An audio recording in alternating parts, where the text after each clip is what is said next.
ಈಗಾಗಲೇ ನಮ್ಮ ಇಲಾಖೆಯಲ್ಲಿ ಒಂದು ಟ್ರಾನ್ಸ್ಜೆಂಡರ್ ಪ್ರೊಟೆಕ್ಷನ್ ಸೆಲ್ ಅಂತ ಮಾಡಿ ಅದಕ್ಕೊಬ್ಬ ಅಧಿಕಾರಿನೂ ನೇಮಕ ಮಾಡಿದ್ದೀವಿ ಮಾನ್ಯ ಸಭಾಪತಿಗಳೇ.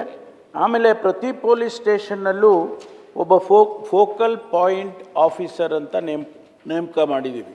ಅವರು ಏನಾದರೂ ಕೂಡ ತೊಂದರೆ ಆದಾಗ ಅವರು ಬಂದು ಅಲ್ಲೇ ಅವರಿಗೆ ಕಾಂಟ್ಯಾಕ್ಟ್ ಮಾಡಿ, ಅದಕ್ಕೆ ಫೋಕಲ್ ಪಾಯಿಂಟ್ ಆಫೀಸರ್ ಅಂತ ನೇಮಕ ಮಾಡಿದ್ದೀವಿ. ಅವರಿಗೆ ಅವರು ಕಾಂಟ್ಯಾಕ್ಟ್ ಮಾಡ್ಬೋದು. ಇತ್ತೀಚೆಗೆ ನಾನೊಂದು ಹೊಸ ಪ್ರೋಗ್ರಾಮ್ನನ್ನು ತೊಗೊಂಬಂದೆ, ಮನೆ ಮನೆಗೆ ಪೊಲೀಸ್ ಅಂತ. ಆ ಮನೆ ಮನೆಗೆ ಪೊಲೀಸ್ ಅಂತ ಹೇಳಿ ಅವರು ಆ ಮನೆಗಳಿಗೆ ಭೇಟಿ ಕೊಡುವಂಥ ಸಂದರ್ಭದಲ್ಲಿ ಪೊಲೀಸ್ನವರು ಅವ್ರ ಜೊತೆಯಲ್ಲಿ ಕೂತ್ಕೊಂಡು ಅವರಿಗೆ ಏನು ತೊಂದರೆ ಇದೆ ಅದನ್ನೆಲ್ಲ ಅವರು ತಿಳ್ಕೊಂಡು ಬಂದು ಸಂಬಂಧಪಟ್ಟ ಇಲಾಖೆಗಳಿಗೆ ತಿಳಿಸ್ಬೇಕು ಅಂತೇಳಿ ನಾವು ಆದೇಶ ಮಾಡಿದ್ದೀವಿ. ಅವರಿಗೆ ಮಹಿಳಾ ಮತ್ತು ಮಕ್ಕಳ ಇಲಾಖೆ ಇರ್ಬೋದು, ಹೌಸಿಂಗ್, ತಾವು ಹೇಳಿದ್ರಿ ವಸತಿ ಕೊಡಬೇಕು ಅಂತೇಳಿ ಹೌಸಿಂಗ್ ಇರ್ಬೋದು, ಅಥವಾ ಬೇರೆ ಬೇರೆ ಇಲಾಖೆಯಲ್ಲಿ ಯಾವ ಇಲಾಖೆಯಿಂದ ಅವರಿಗೆ ಸಹಾಯ ಬೇಕು ಅಥವಾ ತೊಂದರೆ ಆಗ್ತಾ ಇದೆ ಅವೆಲ್ಲವನ್ನು ಕೂಡ ಆ ಮನೆ ಮನೆಗೆ ಪೊಲೀಸ್ ಹೋಗುವಂಥ ಸಂದರ್ಭದಲ್ಲಿ ಅದನ್ನು ತಿಳಿಸ್ಬೇಕು ಅಂತೇಳಿ ಅವರಿಗೆ ಈಗಾಗಲೇ ನಾವು ಸೂಚನೆಯನ್ನು ಕೊಟ್ಟಿದ್ದೇವೆ. ಮಾನ್ಯ ಸಭಾಪತಿಗಳು, ಇತ್ತೀಚೆಗೆ ಅನೇಕ ವಿಚಾರಗಳು ಬೆಳಕಿಗೆ ಬಂದ ಮೇಲೆ ನಮ್ಮ DGP IGP ಅವರು ಪ್ರತಿಯೊಬ್ಬ SP-ಗೂ ಕೂಡ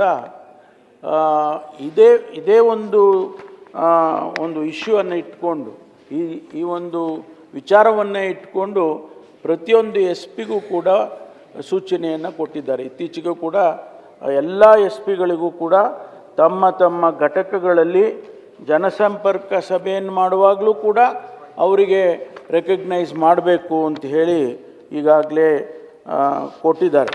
ಆದ್ದರಿಂದ ಈ ಸಮಸ್ಯೆ ಏನಿದೆ ಇದು ಒಂದು ದಿನದಲ್ಲಿ ಬಗೆಹರಿಯುವಂಥದ್ದಲ್ಲ. ಅವರಿಗೆ ನಾವು ಐಡೆಂಟಿಟಿ ಕೊಡಬೇಕು, ಅವರನ್ನು ಅಕ್ಸೆಪ್ಟ್ ಮಾಡಬೇಕು, ಅವರಿಗೆ ವಸತಿ ಇರ್ಬೋದು ಅಥವಾ ಬೇರೆ ಉದ್ಯೋಗ ಮಾಡೋದಕ್ಕೆ ಸಹಾಯ ಇರ್ಬೋದು.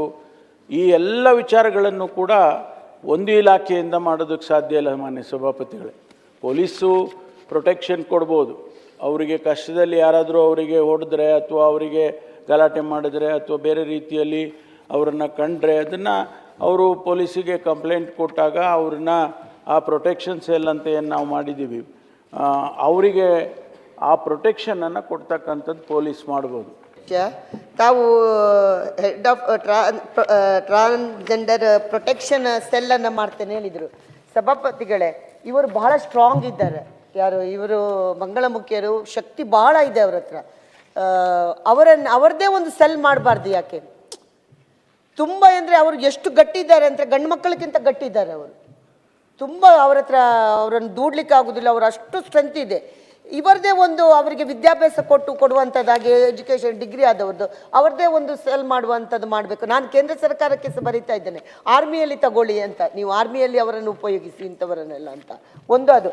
ಆಮೇಲೆ ಇನ್ನೊಂದು, ತಾವು ಇಲ್ಲಿ ರಾಜೀವ್ ಗಾಂಧಿ ವಸತಿ ನಿಗಮದ ಬೆಂಗಳೂರಿನಲ್ಲಿ ಬಿಡುಗಡೆ ಮಾಡಿದೆ ಅಂತ ಹೇಳಿದ್ದೀರಿ. ಅದಕ್ಕೆ 179 ಲಿಂಗತ್ವ ಅಲ್ಪಸಂಖ್ಯಾತ ವಸತಿ ಸೌಲಭ್ಯ ಕಲ್ಪಿಸಿಕೊಡಲು 805.50 ಲಕ್ಷಗಳನ್ನು ರಾಜೀವ್ ಗಾಂಧಿ ವಸತಿ ನಿಗಮ ನಿಯಮಿತ ಬೆಂಗಳೂರು ಇವರಿಗೆ ಬಿಡುಗಡೆ ಮಾಡಲಾಗಿದೆ. ಈ ಒಬ್ಬರಿಗೂ ಸಿಕ್ಕಿಲ್ಲ. ಬಿಡುಗಡೆ ಮಾಡಿದ್ರಿ, ಬಟ್ ಮನೆ ಇವತ್ತಿನವರೆಗೂ ಒಬ್ಬರಿಗೂ ಸಿಕ್ಕಿಲ್ಲ.